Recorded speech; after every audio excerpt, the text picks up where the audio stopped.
Thank you, Chair. Moving on to projects that have got commercial in confidence, issues with them, but starting off with Victoria has been sitting the lowest on the list of states in terms of Commonwealth funds for infrastructure. So it's still the case that per person Victorians are well behind in terms of funding? Senator, as I indicated to Senator Conroy earlier, successive governments have not funded infrastructure on a per capita basis for many years. We provide certain per capita funding in programs that are certainly general purpose grants, such as financial assistance grants, but in terms of individual infrastructure projects, they are on a project by project basis. The state of Victoria took a decision not to proceed with a key project. That was a judgment of the state of Victoria. The Australian government is now discussing with the state of Victoria other projects in that state which may receive Commonwealth funding assistance given the decision not to proceed with the East-West Road project. I think that's the clearest way I can put it. I can't comment in relation to per capita because that is not the basis on which the Commonwealth has for many years sought to attribute funding. No, but we are in a situation now where Victoria's got about 8% of federal infrastructure funding compared with 20% population, I think. Well, that very much, those figures will depend very much on future decisions of the Victorian government in relation to... But that's the current situation, as you understand I'd have to check that, but if that's the case, it is somewhat contingent on future decisions of the Victorian government as to which projects they progress. The Australian government has made a contingent provision for should the East-West Road be brought back into scope, and also is talking to the Victorian government about other alternative projects. Okay, well, moving on to those other alternative projects, I understand that Transurban's unsolicited proposal to the state government, the Western Distributor, that the business case for the Western Distributor has been provided to government, to the federal government. We have received the Victorian government's reference case. I'll ask Mr Foles to take you through that because that's quite an important distinction as to what that is.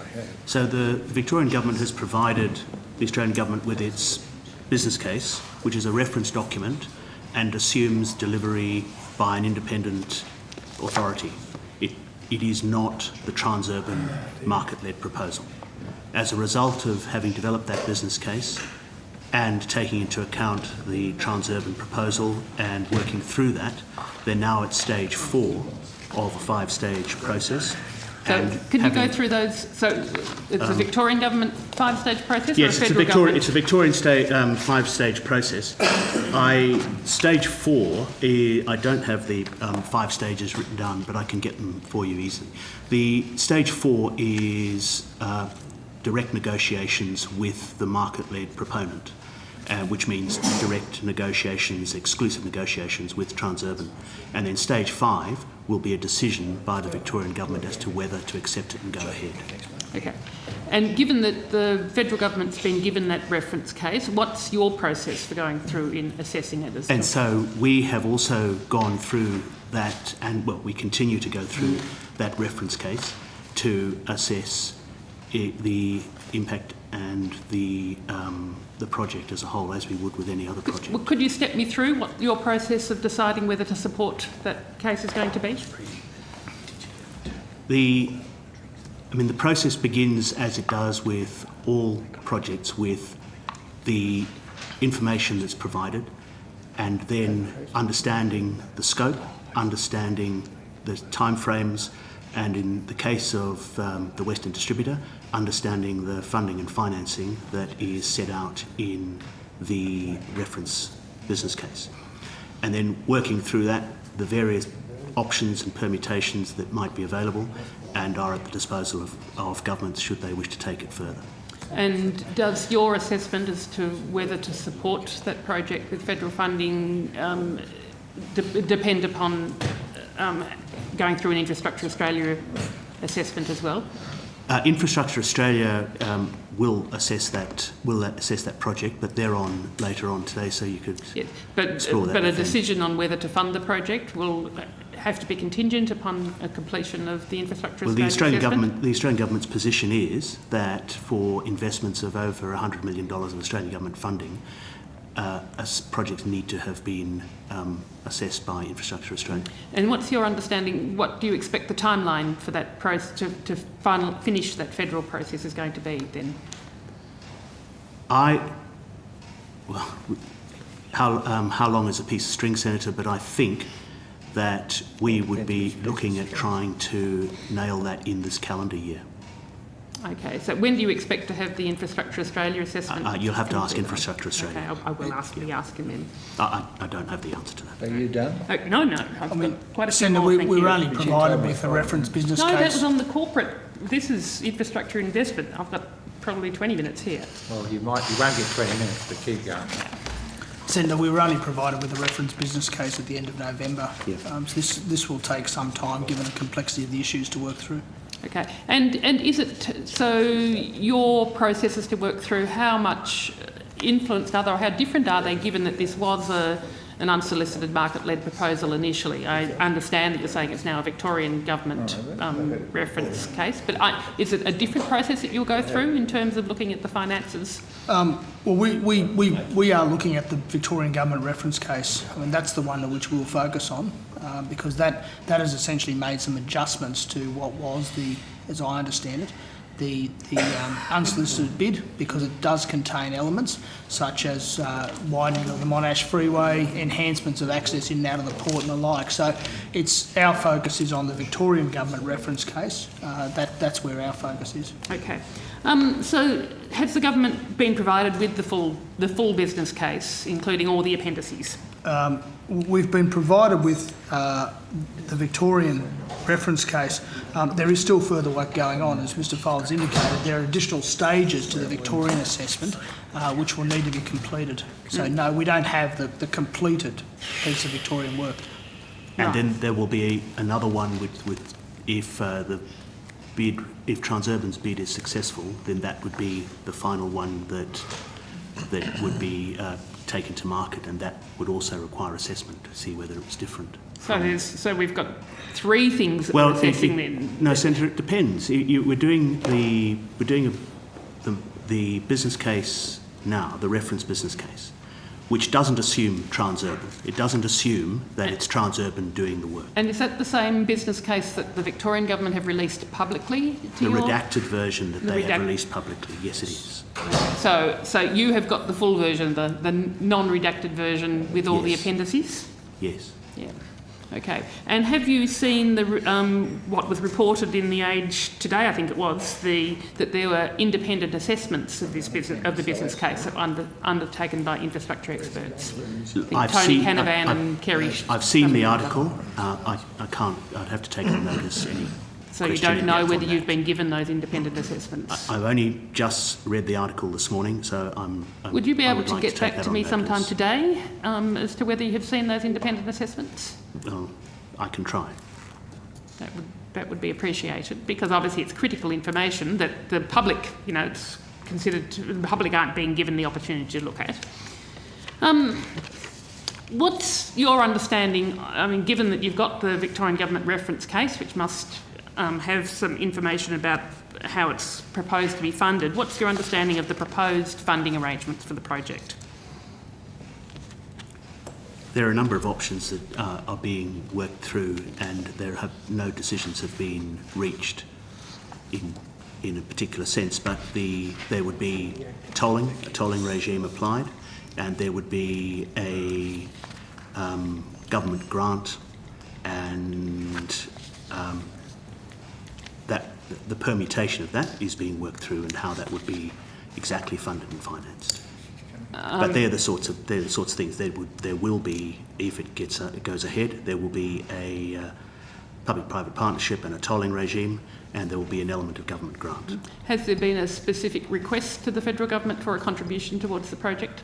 There hasn't been a specific request, a cast iron request for an amount, because those discussions aren't yet settled. And the business case hasn't yet been analysed, and I understand Infrastructure Australia hasn't finished its work either. I mean, the Victorian government seems to consider it pretty much a fait accompli. In the media reports that there will be federal government support for this project. Do you think their confidence justified? I can't comment on the Victorian That's a government. matter for the government once they've further considered it, Senator. Senator Colbeck? Senator, we're working our way through a process, and once we get our way through the process, we'll make some decisions. I mean, a lot of what you're talking about is quite hypothetical, so let's work our way through the process. But do you acknowledge that in your discussions with the Victorian government, there seems to be an assumption that there will be federal money for it? I mean, the media reports we have seen indicate that the 1.5 billion from the federal government is the funding package, that the state government will be putting in $400 million, but that money would be allocated towards the widening of the Monash Freeway. Well, Senator, a lot of people will make assumptions as this progresses, I'm certain, from a range of perspectives. We are talking quite actively with the Victorian government on their project priorities, and as we work our way through those discussions, we'll come to an agreement on a number of projects, I'm sure. Okay, well, on to those other projects. I wanted to move on to the Melbourne Metro Rail project and what status that currently has. If you're going to go along. I've got very small amount on both of these other two projects. So I'll give you a quarter past. what the current status of the Melbourne Metro Rail project is as far as the federal government's concerned. At this stage, it remains a matter with the Victorian government. We've not received any business case or request for assistance, formal request for assistance at this stage. The Victorian government has successfully sought a Commonwealth commitment, but the Commonwealth at this stage awaits further information in relation to the design and the cost for the project. That is still some time off. So, Senator Colbeck, how can the federal government make decisions about priorities if it hasn't got the information for that public transport project at the same time it's getting the information about the road project? Well, it can't make a decision on one project if it doesn't have the information on that project. And as I said, you just said that you'd be making decisions based, it'd be a suite of projects, and that there would be priorities. And I'm wondering how the federal government. That's the point of the discussion, Senator. While we're having the discussions and while we're waiting for the information, until we get the information, we can't make those decisions. So would you be waiting to make a decision on funding the Western Distributor project until you had information about the Melbourne Metro Rail project? This is one of the difficulties we face, Senator, is that jurisdictions will put up more advanced business cases at certain times. It makes it very difficult. The Victorian government is working. It's indicated the Melbourne Metro remains one of its priorities, but at this stage we're yet to see any details of the business case or its design. So at this stage it's very difficult to make a comparative. Obviously, under our process, we would like to be in a position, as would Infrastructure Australia, where you're looking at a multitude of business cases and you're making priority decisions.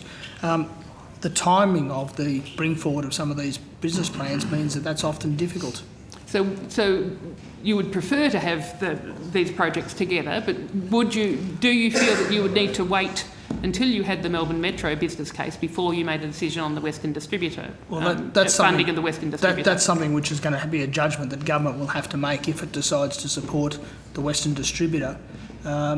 The Victorian government has been looking for a commitment to the Melbourne Metro, but has not yet been able to indicate what extent of financial commitment it's after, and it's far too early in its business case to do that. It's allocated some initial money for planning and pre-construction, but we are yet to see the full detail of the project, which would enable that sort of judgment to be made by the federal government. But you'd prefer to be looking at them both together? Well, obviously you'd like to be able to see a range of projects recognising that a project like the Melbourne Metro is a project that won't substantially have a lot of construction till at least the early 2020s. So it's a difficult one. Well, it depends on how much of a priority it is from the Victorian government. Well, I think that's their indicative timetable, is that most of the construction will be the back end of this decade, early next decade. All right. The other related project which has got federal funding towards it is the Portrayal Shuttle, which appears to still be in limbo from the Victorian government. What will happen to I think there's Commonwealth funding of $37 million that was allocated to the Portrayal Shuttle.